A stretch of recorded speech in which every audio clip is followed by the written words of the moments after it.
까마귀 노는 곳에 백로야 가지 마라. 이에 시조에도 있듯이 까마귀 하면은 검정색의 상징입니다.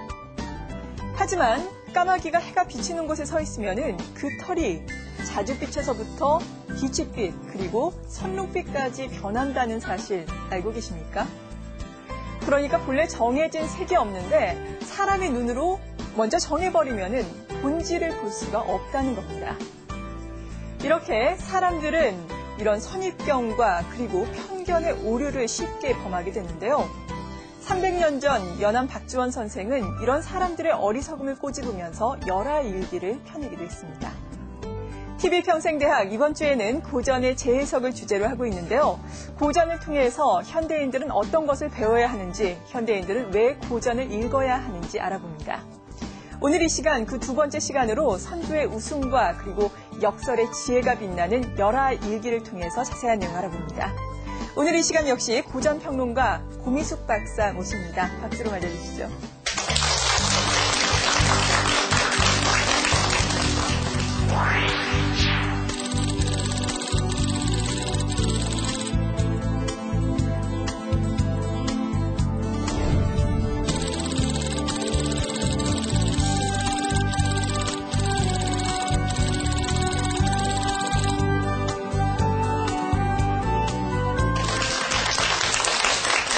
안녕하세요. 저희가 이렇게 고전을 재해석하고 있는데요. 저를 비롯해서 많은 분들이 아마 고전 배우고는 싶지만 어떻게 배워야 할지, 어떻게 처음 시작을 할지 막막할 것 같거든요. 구체적으로 따로 공부를 하는 방법이 있습니까? 네. 이제 고전을 다 좋아하시는데 어떻게 시작해야 될지 모르겠다. 그런 분들한테 이제 제가 아주 쉽게 접근하는 방법을 알려드리고 싶은데요. 암송과 구술을 하시면 됩니다. 지금은 책을 본다는 게 다 이렇게 묵독을 하는 거잖아요. 그래서 이제 머리로 생각을 하는 건데 고전에서는 기본적으로 책은 읽는 것이었어요. 보는 것이 아니라 읽는 거. 그러니까 소리를 얼마나 낭낭하게 내는가.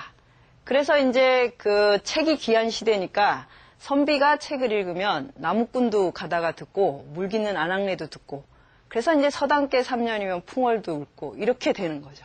지금은 책 읽는 소리가 사라졌잖아요.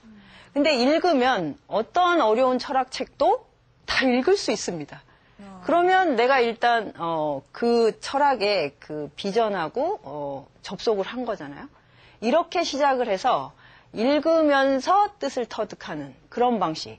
그거 하나 하고 그다음에 거기서 얻은 어떤 지식을 말을 하는 거죠. 이야기를 해주는 겁니다. 뭐 아이한테 아니면 친구한테 또 사람을 만나서 할 수 있는 대화가 많지 않잖아요. 근데 내가 책을 읽었는데 이런 내용인 것 같더라. 내용을 잘 모르면 암송해서 들려주시고 이렇게 하면 어떤 세상에 어렵고 심오한 철학하고도 다 만날 수 있어요. 네, 그러니까 소리내서 읽는 것부터 시작해서 네네. 다른 사람들한테 전해주면서 자기 것을 만들 수가 네네. 있는 거네요. 네. 네. 오늘 그리고 고전 중에서 열하일기에 대해서 자세하게 알아보는 시간을 마련했는데요. 사실 고전 하면은 그 종류도 많고 여러 가지 작품들이 있지 않습니까? 왜 유독 열하일기를 가지고 오신 겁니까? 네. 그 열하일기는 일단 우리나라가 한문으로 문장을 쓰기 시작한 신라시대부터 조선 말까지 그 몇천 년 동안 나온 문장 중에 최고의 문장입니다. 그러니까 당연히 한국인이 알아야 되겠죠. 예, 그리고 이제 지금이 여행의 시대인데 엄청나게 많은 분들이 해외여행을 떠나시잖아요. 근데 이제 여행의 진면목, 여행의 진수에 대해서는 이제 너무 간과되고 있는 것 같아요. 열하일기는 열하로 가는 여행의 기록입니다. 근데 여행이란 진정 무엇인가? 이것을 정말 생생하게 담고 있는 고전 중에 고전이기 때문에 현대인들에게 가장 절실한 어떤 그런 지혜가 담겨 있지 않나 이렇게 생각해서 열하일기를 선택하게 됐습니다. 네, 한국 최고의 문장 열하일기 오늘 또 현대인들이 이해하기 쉽도록 이 시간에 풀어주실 텐데 이렇게 고전을 현대에 맞게 재해석하는 작업도 좀 어려울 것 같거든요. 어떠신가요? 예, 이제 어렵지만 재밌죠. 예, 그러니까 저 같은 고전 평론가가 이제 고전을 현대 이 현장으로 옮겨주는 이제 일종의 전령사 역할을 하는데, 그래서 이제 여러분이 생각하시기에는 뭐 맨날 고전만 읽고 굉장히 고리타분하게 사실 거라고 생각하지만, 저는 드라마와 그다음에 예능 프로그램과 이런 거를 가장 많이 보는 시청자 중에 한 명이에요. 그러니까 현대인들이 처해 있는 문제가 뭔가 이게 더 중요한 거죠. 그러니까 고전의 의미와 고전을 우리가 잘 이해하는 게 중요한 게 아니라 내가 지금 어떤 문제에 봉착해 있는가. 그래서 이걸 풀기 위해서 고전의 지혜를 길어 올리는 거기 때문에 그래서 아주 가장 재미있는 작업이기도 합니다. 네. 오늘 그 재미를 여러분도 만끽을 해보실 수 있을 것 같습니다. 고전의 재해석 그 두 번째 시간, 기리의 자유, 열하일기. 지금부터 본격적으로 문을 열겠습니다. 네. 열하일기의 저자는 연암 박지원인데, 연암 박지원에 대해서 좀 이제 알아보고 가야죠. 연암 박지원은 이제 18세기 우리나라 영조와 정조 시대의 그 대표적인 지식인입니다.